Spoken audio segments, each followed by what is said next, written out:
We're going to move forward with what we've been talking about in Romans 5. And really, I want to get back to reading the whole passage in context. Paul was a big fan of sports. And I think one of the realities of that fanboyness for Paul kind of shows here in Romans 5. And it says, therefore, since we've been justified through faith, we have peace with God through our Lord Jesus Christ, through whom we have gained access by faith into this grace in which we now stand. And we boast in the hope of the glory of God. Not only so, but we also glory in our own sufferings, because we know that suffering produces perseverance, character, and character, hope. Does everybody remember this from last week as we kind of worked through the more you know, and focusing on how a lot of times I think we don't know enough, and I think we know too little. And we make ourselves kind of, we make ourselves an easy target of difficulties. And we went to the first gospel of Rocky, where Rocky said, it ain't how hard you hit, it's about how hard you can get hit and keep moving forward. It's about how you can take it, keep moving forward. That's how winning is done. And really starting this sort of process to talk about perseverance. So perseverance is going to be, we're going to talk a little bit about perseverance this morning as we get rolling. It's the persistence in doing something despite difficulty or delay in achieving success. Quick, easy success does not require persistence or perseverance. Quick, easy success doesn't require stick-to-itiveness, doesn't require effort, doesn't require toughness, doesn't require mental toughness, doesn't require emotional toughness. Quick, easy success is often dangerous. Perseverance is basically the word we use when we talk about this idea of how we keep pushing and moving forward. Perseverance requires effort, energy. It requires a sort of this mental resolve to push through. Perseverance is not just surviving. Perseverance is not, you can survive on accident, right? I mean, I've had a few ski crashes that had nothing to do with my dexterity as I was flipping.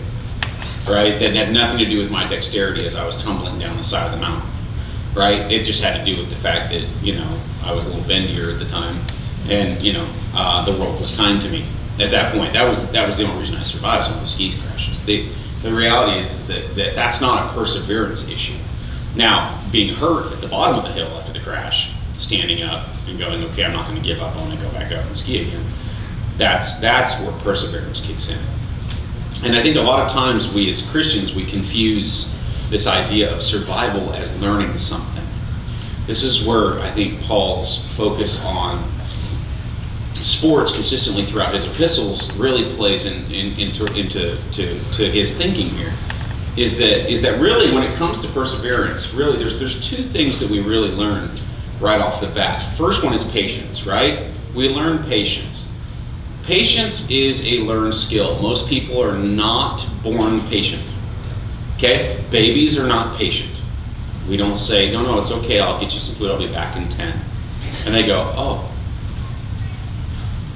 much love to you. No, that's not what happens, right? They're hungry, they scream, they cry, they push, they do whatever it takes to make sure that they're being heard, but they don't really, patience is something we teach our kids as we go along. We say, sit down, sit still, learn, be patient. My wife's really good at singing the patience song from whatever that was from. I can't remember if that was Sunday school. What I'm talking about? Be patient.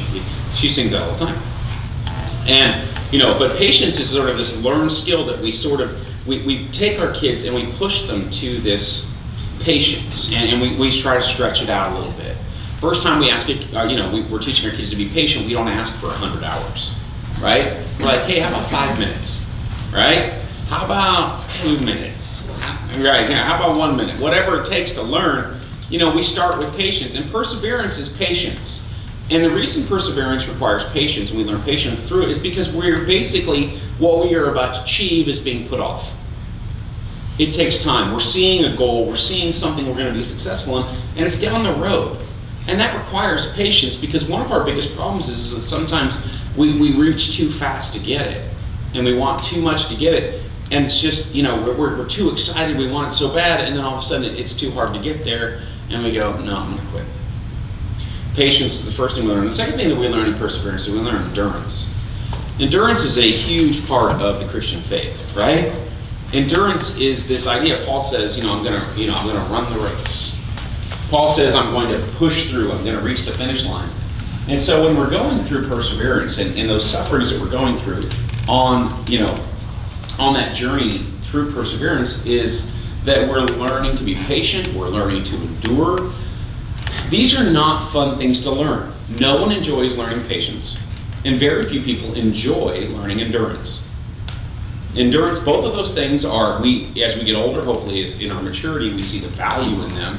And so we're able to continue to work through it. But for most of us, those two things are not easy things to learn. The first time you run a mile in, 7th grade at school, it's not fun. It's not something, unless you're one of those weirdo kids that loves running. We have one on our baseball team. He runs triathlons. He's tough as nails too, by the way. He likes to run. Go figure.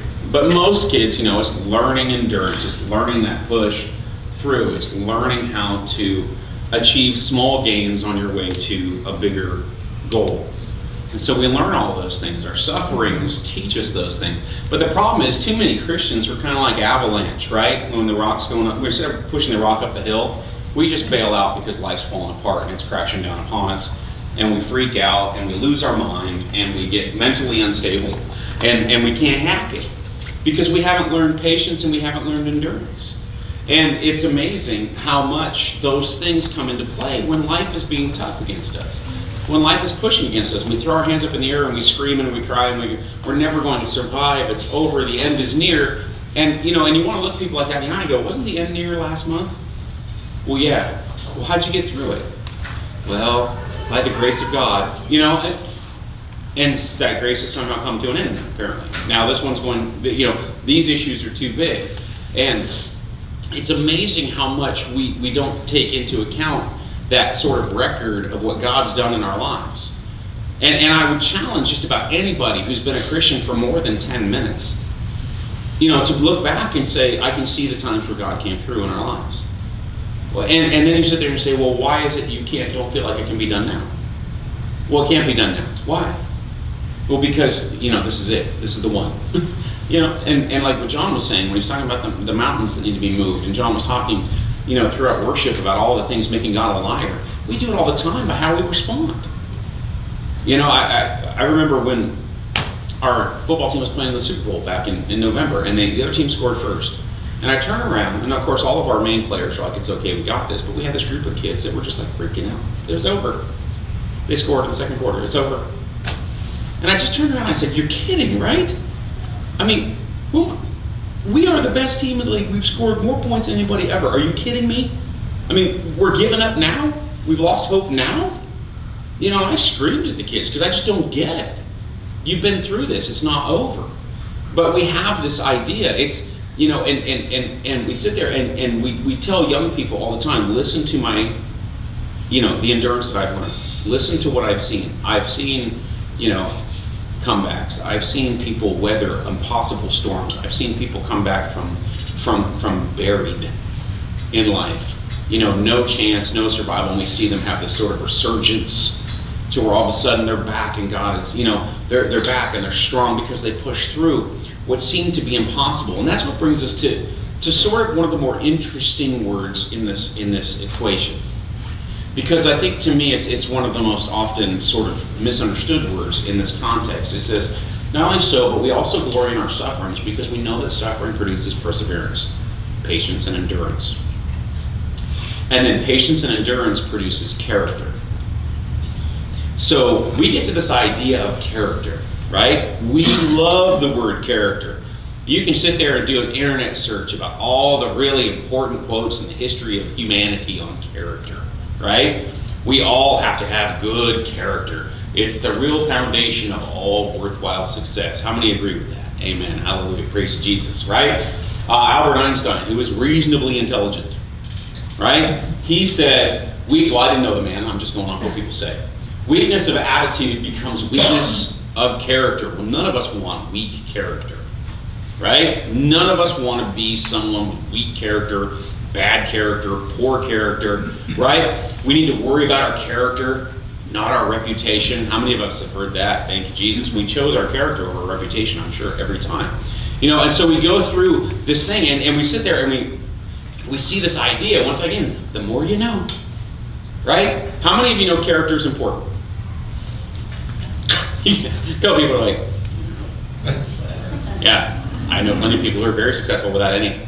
Right? Right? I'm not going to quote or say anybody specific, but we have people who have been very successful in this country with no character. Right? Now, character is one of those great words. It's a buzzword. We love the word character. That man or woman has tremendous character. Well, what does it mean? Well, for a lot of us, we sit there and we say, well, it's, they're honest. Okay? They're integrous, which I know most of you probably don't use the word integrous, but it is a word. You could say integrity riddled, if you like, they're awash with integrity. But we use this word all the time. But I think for a lot of us, we sit there and we have this idea of what character is. If I say, who do you know has tremendous character? Most of you have just this awesome person in mind, right? You have this person where you think, absolutely. Right? That's my character guy. Right? No? You guys don't have a character person? Really? Not like a Joel Osteen or a Stephen Covey or what's the management guy? The management guy. What's that guy? Writes all the books on management. Christian guy, real famous. Writes all the books on. Maxwell? John Maxwell. I like John Maxwell. He's character guy. Big time character guy. Right? Although if you go read, historically he stole everything from Llewellyn. Anyway. In 1930, so apparently he's not a character guy. He's a hack. No, and the idea is that most of, no, he's good. I don't know the man. I don't know. He could be awful. But we have all these character people, right? I always tell people my favorite baseball player of all time, my hero of the ball diamond is Chipper Jones. Hands down, no questions asked. And everybody always says, well, have you met him? And I would say, good Lord, no. I will never, ever, ever want to meet him. Because what if he's a jerk? I'd be like, hey, I've been a big fan. Who cares? Right? All of my youth destroyed, thrown out the window, so it's okay. I mean, we all have these people, this identity that we sort of put out there, this character person. We know they're making the right decisions right now. But when it comes to character, it's an interesting discussion. And when you look at it in the context of this, and we take a look at this idea of character really is the word experience. When we look at this translation, it's really the word experience. People with experience have character. Now, it doesn't just mean I've got experience. In other words, I've been through a lot of stuff. Right? I mean, all of us have been through a lot of stuff. If you're over 10, you've been through a lot of stuff. But experience allows you to draw upon this wealth of understanding and knowledge. Biblically, in terms of what Paul is saying here, is he's saying that patience and endurance produce experience. And experience is a lesson. Experience is life knowledge. Experience is understanding. When you get a chance to sit in the presence of someone who has vast experience in where your questions lie, you learn a ton. You can learn so much right off the bat. And experience tells us a lot of things. Experience allows us to look back on that deliverance and provision of God and act differently than other people. So when things are awful, Christians should be strong. We've seen God deliver us multiple times over and over and over again. Now, was it delivered to what we feel is our acceptable satisfaction? I don't know, but you're standing there, so you got delivered. The idea that we have been through all of these things and we have this deep wealth and knowledge that we can go back on as Christians and go, man, God has brought me through some horrible stuff. Why do I feel like this is such an impossible thing? Why am I getting to this point? And I think part of coaching that's the primary aspect of coaching, is you're looking at these kids and they're going, why do I have to do this? Why? How can we do this? And you look at them in the eye and you go, here's why, here's what happens. It's character. Here's why we never give up. Why do we never give up? Well, let me tell you about some times that we've overcome it. What you don't want to do, it's the great demotivator, right, of all time, stupidity, right? Winners never quit, and quitters never win. People who never win never quit are idiots.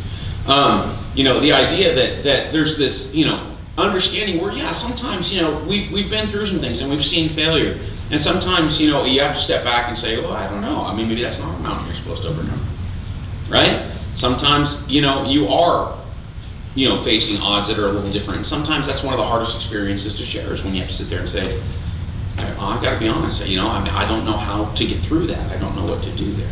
But that's character. Character is being able to talk through that stuff. And it allows us to have positive outlooks, positive attitude, and positive actions in the midst of the battle. That's character. Experience says I can have a positive outlook. Character says I have positive actions in the midst of difficulty. Character says I have a positive attitude. Now, this is not some wash, goofball, be positive, we're all winners. That's not what I'm talking about. It means that I know that God can come through in this situation. It means I know that God can make a difference in the situation. It means I know that I don't need to give up because I've seen God overcome some things. I've seen God do some amazing things. I have a friend who, just announced yesterday on Facebook that he and his ex-wife are getting back together and getting remarried. And if you would have known what they've been going through for the last 6 years, you'd be like, no way.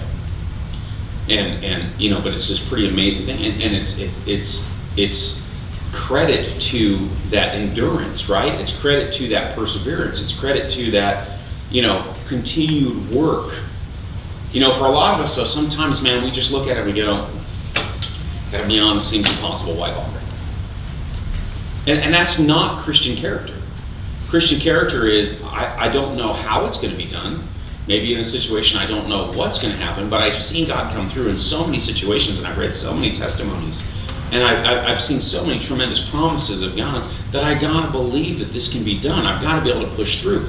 I've gotta be able to say, this is going to happen. Now, do I need to make some changes? Maybe. If I'm going to facilitate this rebirth, if I'm going to facilitate this change, if I'm going to facilitate this positive outcome, I might have to make some changes.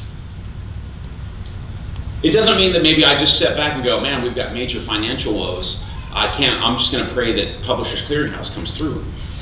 Okay, that's probably not if you want to pray for that, that's cool, but you're probably still going to have to make some other changes, right? Until it gets there. Okay? And sometimes we sit there and we say, man, I've got all this relational difficulty, these relationships are falling apart, and I don't know what to do about these people. And sometimes we have to step back and we have to say, well, maybe I have to facilitate some personal change to be able to push through the positive change, positive thing I want to see done. And I think for a lot of us as Christians, that's Christian character. Christian character is that ability to step back and go, well, I got to admit that when those people make changes, big time outcome. Big time outcome means I've had that experience, and that's the outcome I desire. And it's hard. It's not easy. It's not easy for a lot of us. Endurance and patience and experience are not often things. How many of us have had as many negative learning experiences as positive ones? Right? I mean, this is no joke. I was a freshman in high school, and I was on kickoff return.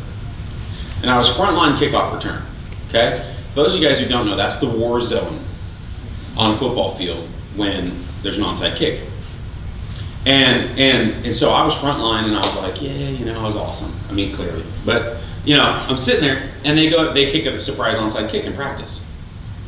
Okay? So what every sort of, fat dude thinks at that point is, here's my moment to show the coach, I need the ball more. Right? I'm going to grab this thing and I'm going to show coach moves. I got some moves. Right? And that ball bounced perfectly. So I was ready to rock and roll. And I grabbed it. And then here's what I remember. There's no joke. There was 3 clouds, right, in the sky. And then a maple leaf.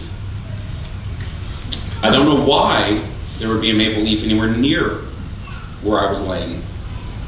But I remember a maple leaf actually blowing by my face mask. And I'm like, And then I hear a voice go, "Good catch, Adam." And I had this moment where I'm like, I have no idea what's going on. Like I literally had no idea. And then Teddy stands up. Teddy Bruschi played in the NFL for a long time. Stands up and goes, "Hey, good catch, Adam." And I'm like, "Thanks, man."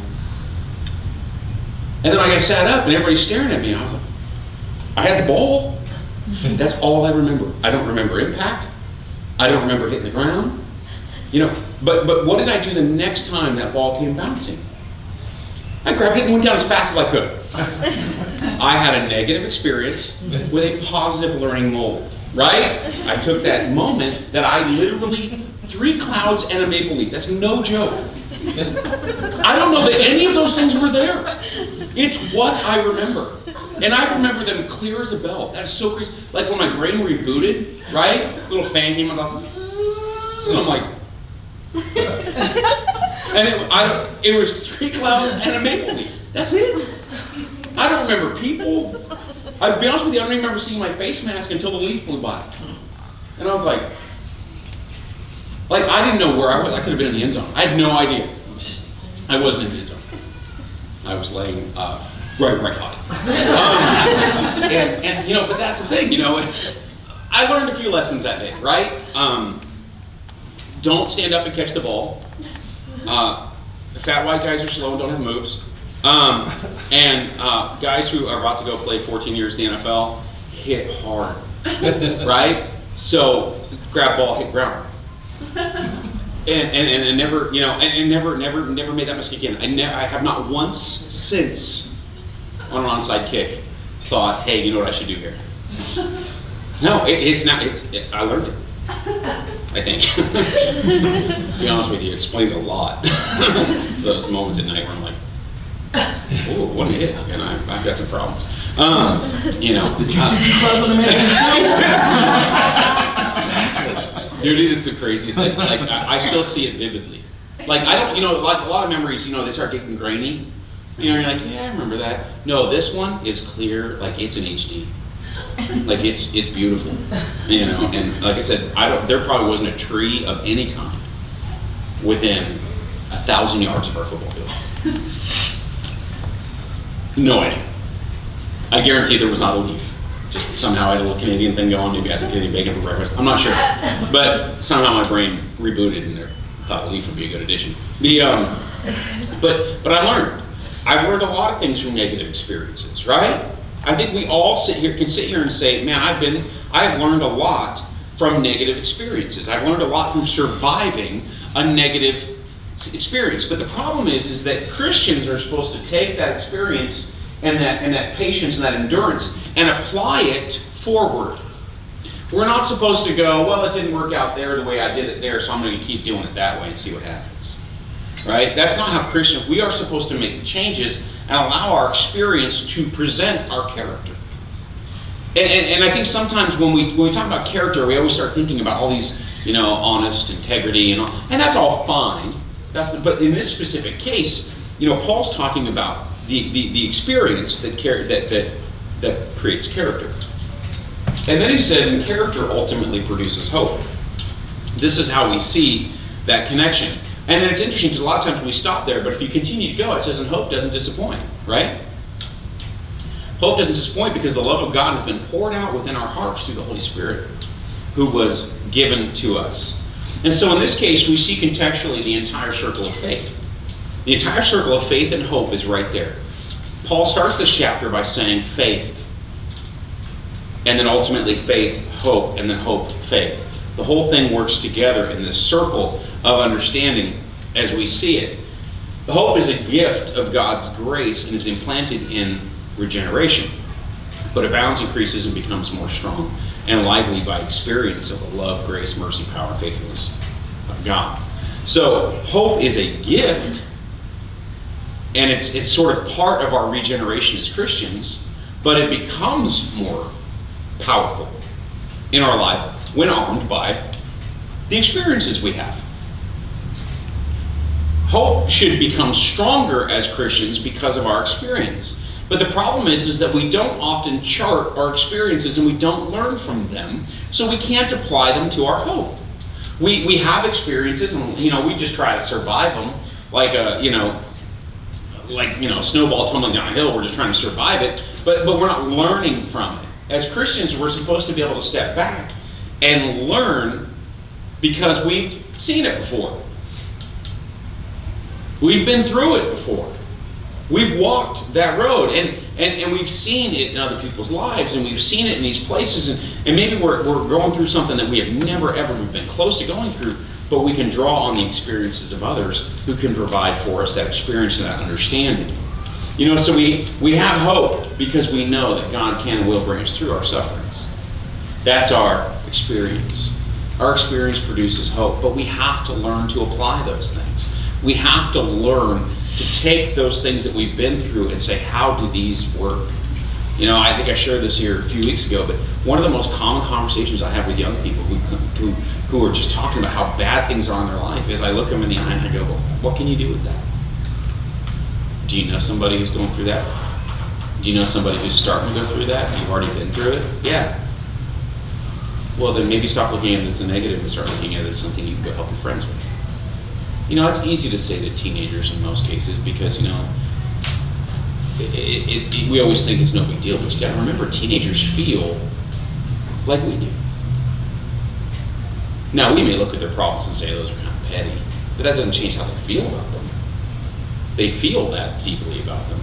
They struggle emotionally that deeply about them. They lose sleep over them. A lot of young people live in worry and concern and oftentimes terror because of the things that they're experiencing. But I always just say to them, what can you go do with it? If somebody is being bullied, what does that teach you? Well, bullies are awful. Well, yeah. But what can you make sure you never do? Pick on somebody, right? Allow somebody else to be picked on, bullied. You can go step in for them.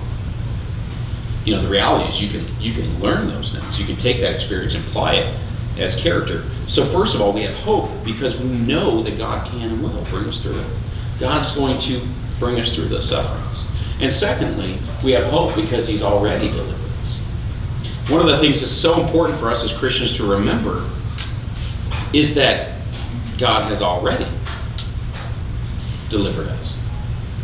And I think sometimes when we become so focused and so centered on what's going on right now, and we don't see what God has already done, that God has already delivered us, that God has already brought us grace and mercy and salvation, God has already brought us to a point of salvation, God has already brought us to that place.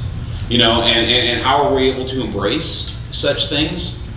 The author of Hebrews says, therefore, since we are surrounded by such a great cloud of witnesses, let us throw off everything that hinders the sin that so easily entangles, and let us run with perseverance the race marked out for us, fixing our eyes on Jesus, the pioneer and perfecter of faith.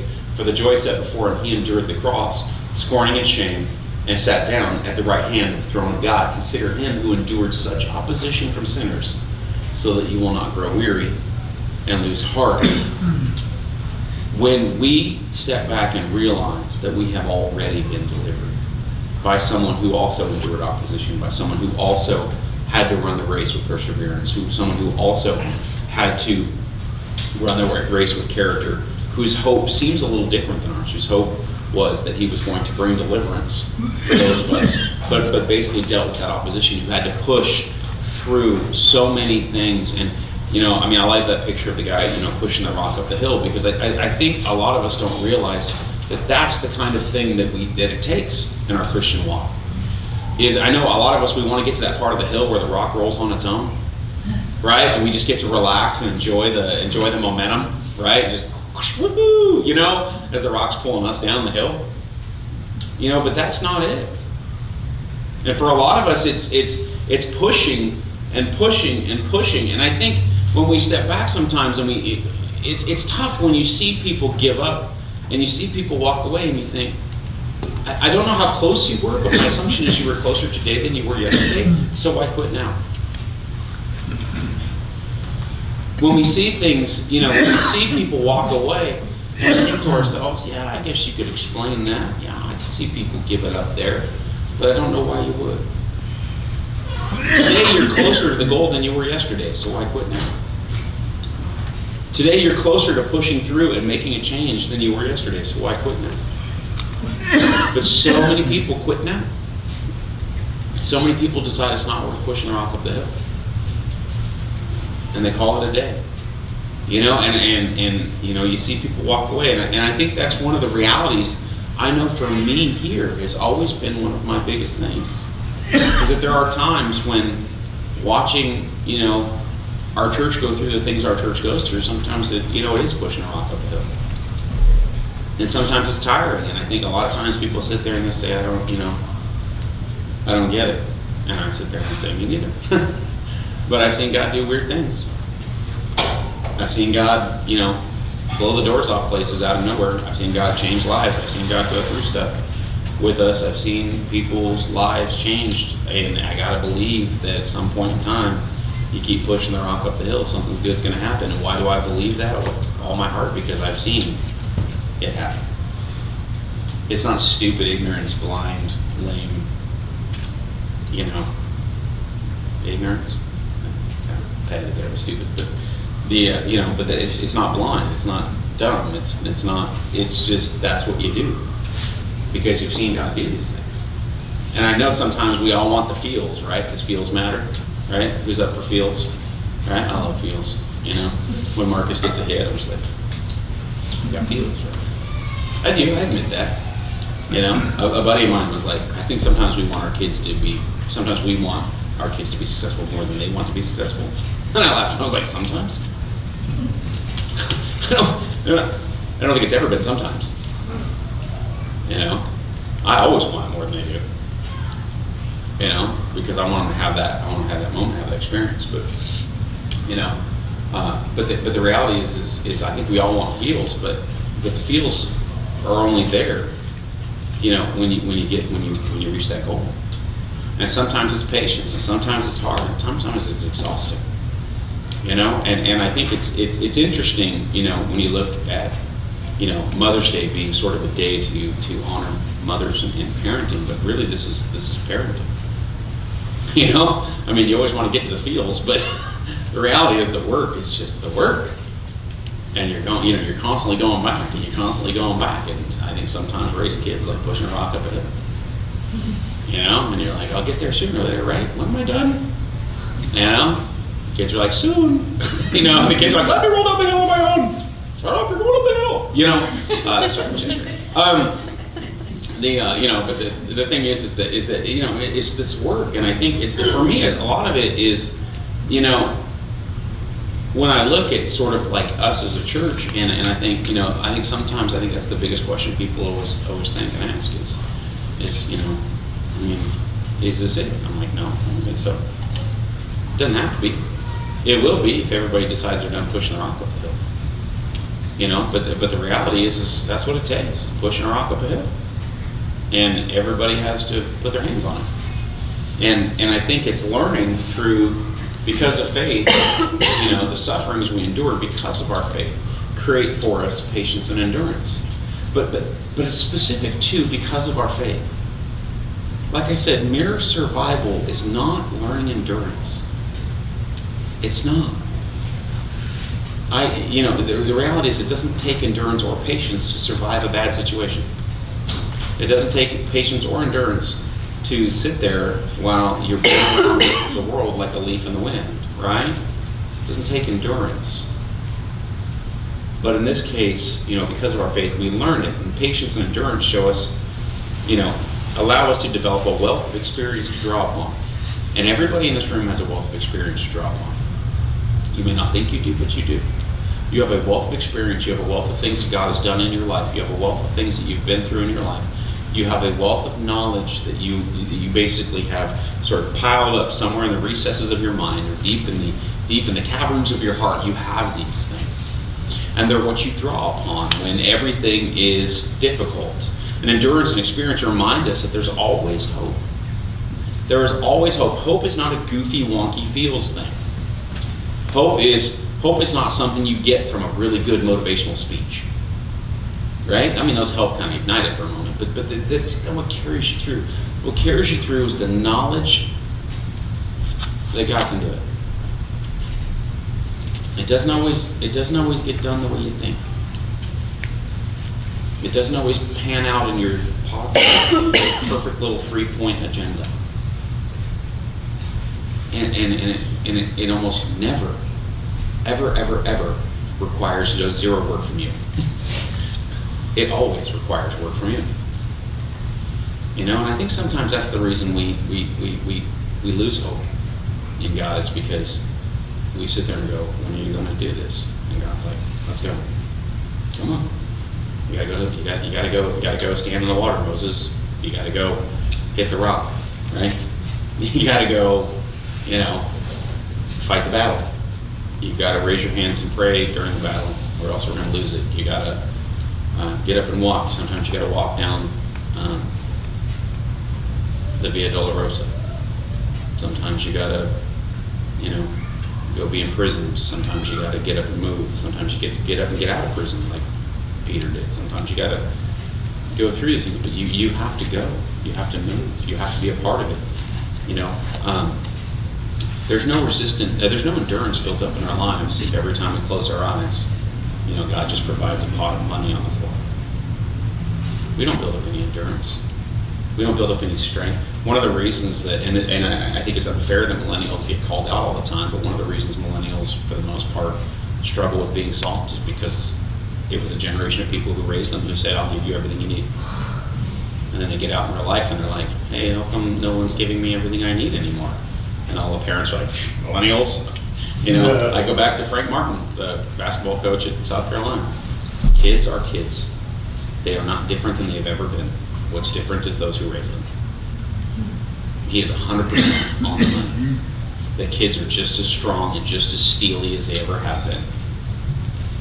The only reason they're soft is because we taught them to be soft. Our faith is evidenced by our endurance, our experience, and our hope. For all of us in this room, what comes down to it is our faith is evidenced in our hope. It's the circle that Paul creates in Romans 5. Faith to hope. And back again. When we're struggling with our hope, we return to our faith. When our faith is strong, we have hope. When we don't have hope, it's because our faith is set and weak. And we've somehow lost our patience and our endurance and our experience, and so we've become weak. And our hope has gotten low, and we've got to return to our faith, and we've got to return to our efforts and our energies, and we've got to step back and we've got to say, what has my experience taught me? My experience has taught me that I can get through this, and that no matter how bad it is, I know that no matter what, point number 2 is that Jesus has settled it. And that I have hope regardless of whatever happens here on earth. And that's the way it works.